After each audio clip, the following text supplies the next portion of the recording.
Imana ishimwe cyane, turabashubuje cyane mu izina rya Yesu.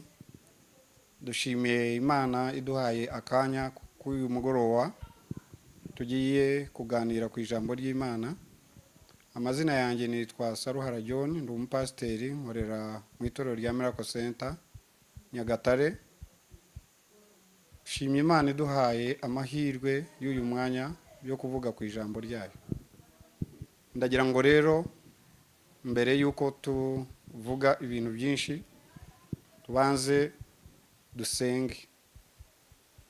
Data mwiza, mu izina rya Yesu turagushimye, tuguhaye icyubahiro cyinshi, tugushimiye uburyo bukomeye uturinda umunsi ku wundi, tugushimiye umwanya uduhaye tugiye kuvuga ijambo ryawe. Turagusabye kugira ngo uyu mwanya ube uw'umugisha, umuntu wese uri butege amatwi kandi akumva ijambo ryawe ahabwe umugisha naryo.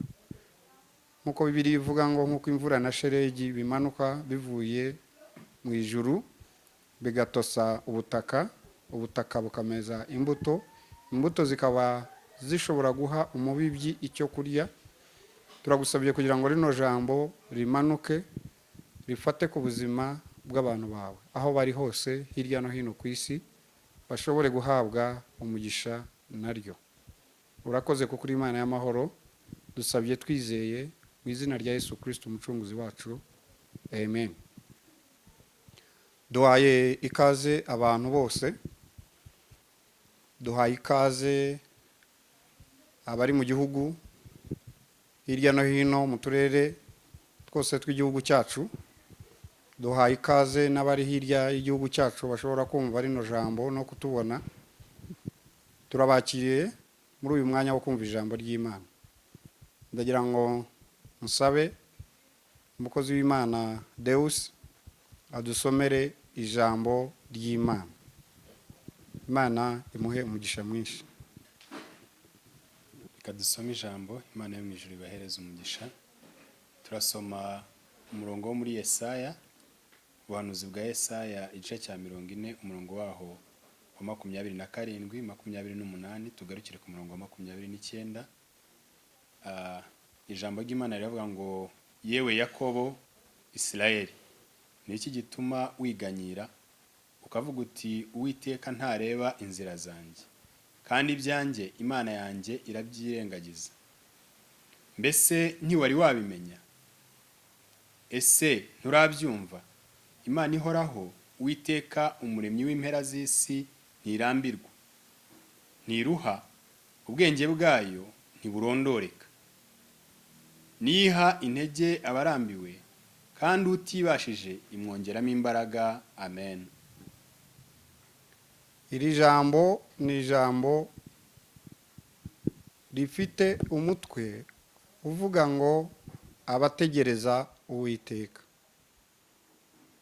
Umuhanuzi Yesaya ahanura yaravuze ngo, yewe Yakobo, yewe Isirayeli. Iryo jambo umuntu bita Yakobo niwe Isirayeli. Ntabwo ari abantu babiri batandukanye, ahubwo ni umuntu umwe, ariko amazina aratandukanye. Avuka yiswe izina ryitwa Yakobo. Amaze gukura mu myaka y'imikuru aza guhindurirwa amazina yitwa Isirayeli. Amaze gukirana na marayika, abazi izo nkuru bigaragara ko yaje guhindurirwa amazina yitwa Isirayeli. Israel, kuko yakiranye na marayika w'Imana amaze kwambuka akagezi, yambukije ibintu byose ava kwa nyirarume Labani n'amatungo n'abana n'abagore. Amaze kubyambutsa ahura n'umugabo ngo barakirana kugeza mu museke. Ngo abonye atamutsinze, aramubaza ngo izina ryawe witwa nde? Aramubwira ngo nitwa Yakobo. Aramubwira ngo ntabwo cyitwa Yakobo ukundi, ahubwo uhinduriwe amazina wiswe Isirayeli. Ni ukuvuga ngo yakiranye na marayika w'Imana ariko ntiyatsindwa, ahubwo abonye ngo atamutsinze ngo akora ku nyonga y'itako, ukuguru kwe ngo kurareguka, agenda bimugoye cyane. Iri jambo nashaka kuvuga rero ni ijambo rivuga ngo yewe Isirayeli, yewe runaka, yewe runaka uri mu bibazo, uri mu ngorane, uri mu bintu bikugoye hirya no hino. Ijambo riravuga ngo gutegereza. Ikintu bita gutegereza ni ukuvuga ngo nta muntu utegereza adafitanye gahunda n'uwategereje. Natwe dufitanye amasezerano n'Imana. Imana twagiranye amasezerano. Iyo umaze kwatura ugakizwa ukarambikwaho ibiganza by'abakuru, uba ukoze indahiro imbere y'Imana, uba usezeranye n'Imana, uba watuye ukijijwe wihannye ibyaha. Ni naho bavuga ngo andukura amazina yanjye mu gitabo cy'abarimbuka uyashyire mu gitabo cy'ubugingo. Ririya ni isezerano, ugiranye amasezerano n'Imana, ukoze indahiro. Abongereza bavuga agreement. Ivo urarahiye, wihannye imirimo mibi, ugiye mu isezerano ry'amaraso ya Yesu, uracunguwe, urakijijwe, uratuye. Uno mugabo rero nkuko yari yarahinduriwe amazina, ariko mbere yitwaga Yakobo. Yakobo byasobanuraga uwariganyije amahirwe y'undi. Yakobo yariganyije amahirwe ya mugenzi we. Igihe bavukaga hari amahirwe yaje kuboneka yuko hariho umugisha w'umwana mukuru. Ariganya umugisha atetse ibyo kurya, ariko ariganya umugisha wa mukuru we Esawu. Yamuriganyije inshuro ebyiri. Ubwa mbere yamwatse ubutware bw'umwana mukuru, ubwa kabiri arongera amwaka umugisha. Bamwita umuriganya. Aya mazina ntabwo abanejeje. Hari igihe umuntu avuka mu muryango bakamuha izina ridakwiye, kandi wenda ari umuntu ukomeye, azabamo umuntu ukomeye ariko agahabwa amazina n'umuryango, amazina atariyo. Uno muntu rero yiswe Yakobo kubera ibikorwa yakoze. Yariganyije umugisha, ariganya n'amahirwe y'umwana mukuru, abo bita ubutware. Uno mugabo rero umuhanuzi Yesaya hanuye, ndagira ngo iryo jambo yongera ridusubiriremo. Umukozi w'Imana yavuze ngo yewe Yakobo. Imana isa nkaho yumva atumvise neza, irongera imuhamagara mu izina ngo Isirayeli, kugira ngo ataza kwitiranya izina rye n'undi muntu, kuko ntabwo ari wewe Yakobo wari muri icyo gihugu wenyine, ahubwo yaramuhamagaye ngo yewe Yakobo, kugira ngo atitiranya izina rye n'undi muntu. Yavuga ngo Isirayeli, ubwo ni ukuvuga Yakobo niwe Isirayeli, kugira ngo nkuko bavuga ngo Saruhara John, hariho ba Saruhara benshi, ariko no bamutandukanyije bashyiraho n'irya John, Jacob, ariko niwe Isirayeli, umuntu n'umwe. Ariko kugira ngo atibeshya ko bashobora kuba bahamagaye undi muntu ushobora kuba yitiranwa nawe, havuze ngo yewe Yakobo, koma Isirayeli. Urumva ubuhanuzi bugiye ku muntu umwe.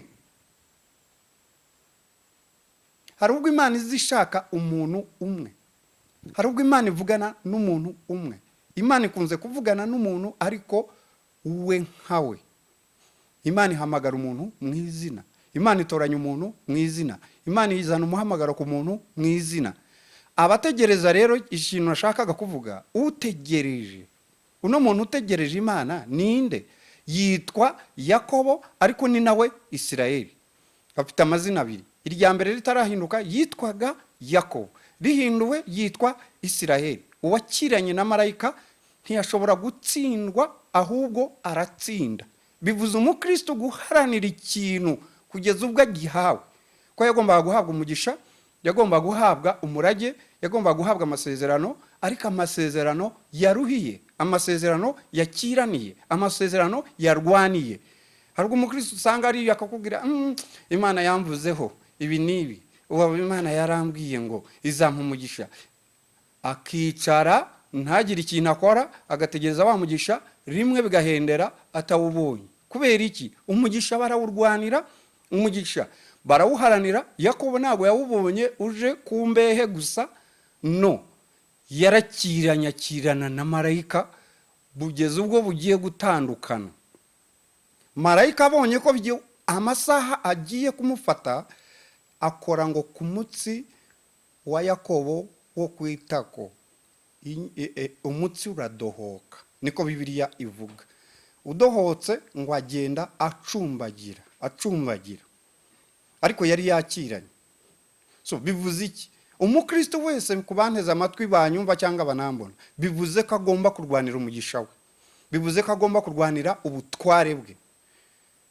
Uriya muntu bita Esau niwe wagombaga guhabwa uriya mugisha. Niwe wagombaga kuraga ubutware. Niwe wagombaga guhabwa n'umugisha. Ariko byombi kubera kutabirwanira mu buryo budasanzwe, Yakobo yaramuriganyije. Kubera iki? Yahoraga ategereje ni ryari data azatanga ubutware. Ubutware barabumwaka bwa mbere, barongera bumwaka n'umugisha. Kubera ko yamenye icyo se ashaka. Yumvise se avuga ngo nyeneye kurya umuhigo umeze gutya, bimugwa mu matwi. Aravuga ati okay, uno mugisha ngomba kuwutwara gute? Aragenda abwira mama we. Mama aramubwira ati okay, ndagutegurira inyama nk'izo papa wawe akunda. Arashaje ntakibona, ndakwambika ubwoya bw'intama uhite ugaragara nkaho, kuko bavuga ngo Esau bisobanuye ngo cyoya, uwari ufite ubwoya bwinshi ku mubiri. Imana ishimwe cyane bene data banteze amatwi. Rino jambo rero ravuze ngo yewe Yakobo Israel. Ndagira ngo Deus yongere adusomere uwo murongo. Imana imumugishe. Haravuze ngo yewe Yakobo Isirayeli, niki gituma wiganyira ukavuga uti Uwiteka ntareba inzira zanjye, kandi ibyanjye Imana yanjye irabyirengagiza? Mbese ntiwari wamenya? Ese nturabyumva?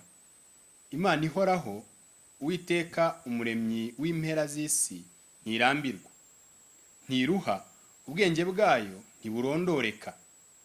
Niyiha intege abarambiwe, kandi utibashije imwongeramo imbaraga. Amen. Niyo iha intege abarambiwe. Ariko wakwibaza ngo kuki umuntu agera igihe akarambirwa? Birazwi muri kamere muntu ko igihe kigera akarambirwa.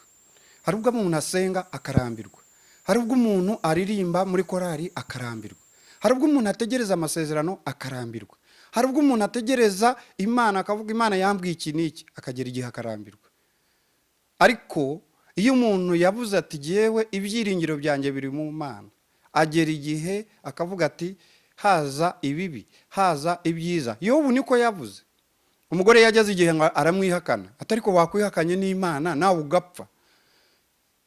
Iyo baramubwira tuvuze nk'umwe mu bagore b'abapfapfa. Iyo bavuze abapfapfa nabahe? Iyo umuntu atizera Imana, iyo umuntu atiringira Imana, abarwa mu rwego rw'abaswa.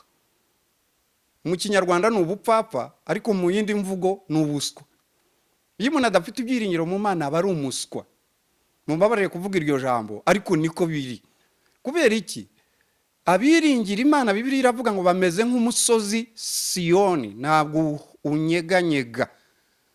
Niyo haze umushitsi umusozi aho Imana yawuteretse uhora uraho. Niyo haje kuruka ku kirunga, ikirunga kiraruka ariko umusozi ukagumaho. Niyo haje ibiza, imisozi aho Imana yayishyize nihora. Ngo abiringiye Uwiteka bameze nk'umusozi Siyoni, uhora uhamye, ntabwo ujya uvaho Imana yawuteretse. Bivuze iki? Bivuze ko umukristo atagomba kuva mu byiringiro bye. Bivuze ko umukristo wizera Imana atagomba gucika intege.